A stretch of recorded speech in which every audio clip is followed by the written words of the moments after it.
Palestine, 1936. The Holy Land for Jews, Christians and Muslims. Palestine had been placed under British control after the First World War by a League of Nations mandate.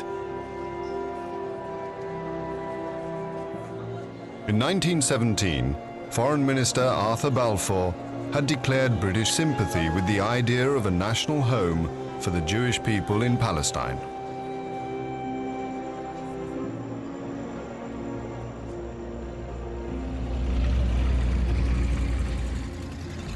Over the next 20 years, Jewish settlers pour into the country to escape discrimination elsewhere. David Ben-Gurion, a Jewish leader. The Jewish problem was never as acute as in these days. The world is barred against us, and outside of Palestine, there is no hope to look forward to. But Palestine has been an Arab land for centuries. At present, there is the difficult question of the Arab tenant farmers and Bedouin.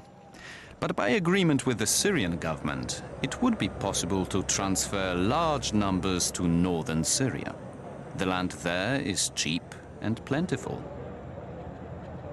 The tide of refugees overwhelms the Palestinian Arabs as tens of thousands of Jews seek sanctuary in Palestine to escape persecution in Hitler's Germany.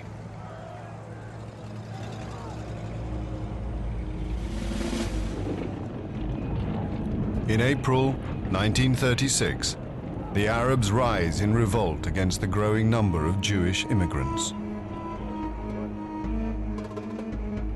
An open letter to British forces in Palestine from the leaders of the Arab revolt.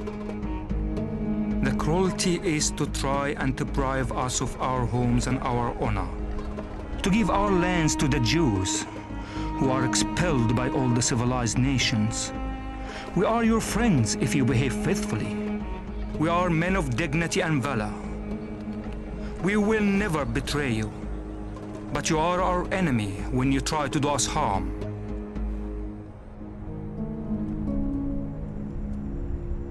After attacks by the Arabs, the Jews arm themselves and fortify their settlements.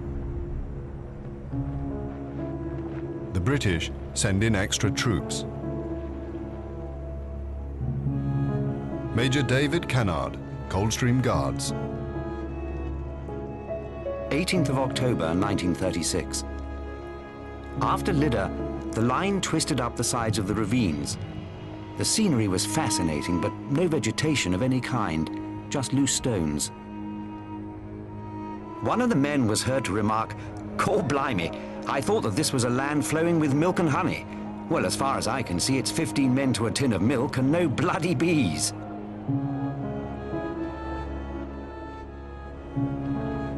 As the revolt continues, the British Army rounds up hundreds of Arab suspects.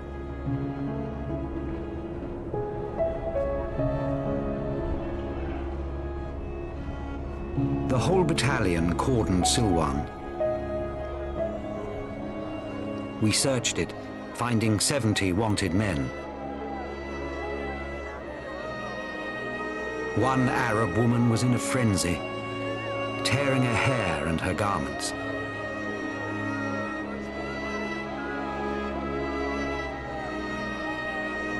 I stayed behind to help our informer.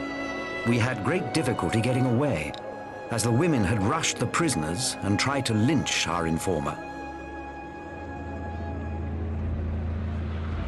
Arab suspects are interned in detention camps. A young Arab leader. In the old days, the Arabs never objected to the Jews. Nobody begrudged them the Wailing Wall and what it meant to them. But when the Jews became Zionists, it was a different matter. Now they are arrogant and aggressive. Our relationship with them is impossible.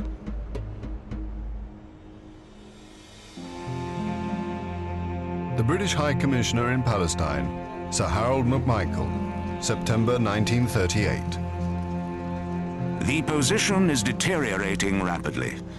This Arab revolt is an attempt to achieve the complete reversal of government policy regarding Jewish immigration. With war looming against Germany, the British government does reverse its position. Britain will need its Arab allies and their oil. British Prime Minister Neville Chamberlain, April 1939. We are now compelled to consider the Palestine problem from the point of view of its effect on the international situation. If we must defend one side, let us offend the Jews rather than the Arabs. The British decide to limit Jewish immigration so that a future Palestinian state will be controlled by an Arab majority. The Jewish settlers are left barricaded in their camps.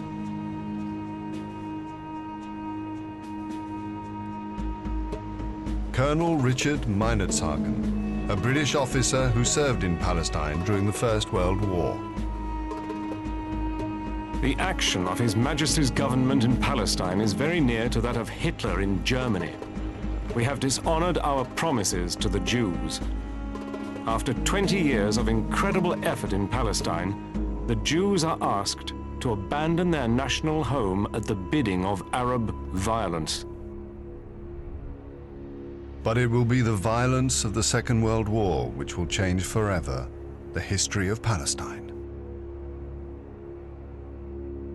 6 million Jews will die in the Holocaust.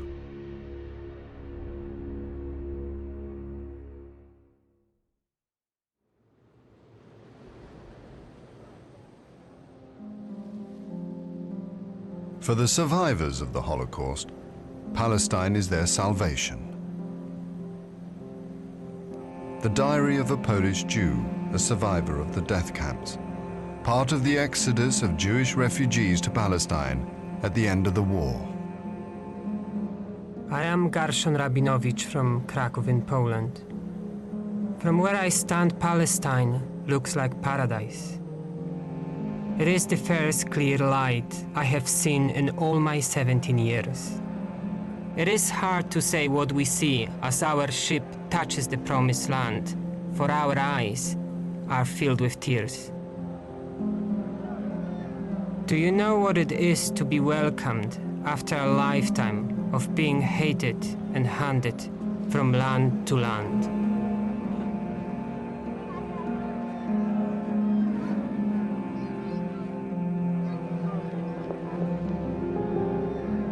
But the British are still trying to impose their pre-war policy to limit Jewish immigration. Many ships carrying Jewish refugees are turned away or have their passengers detained.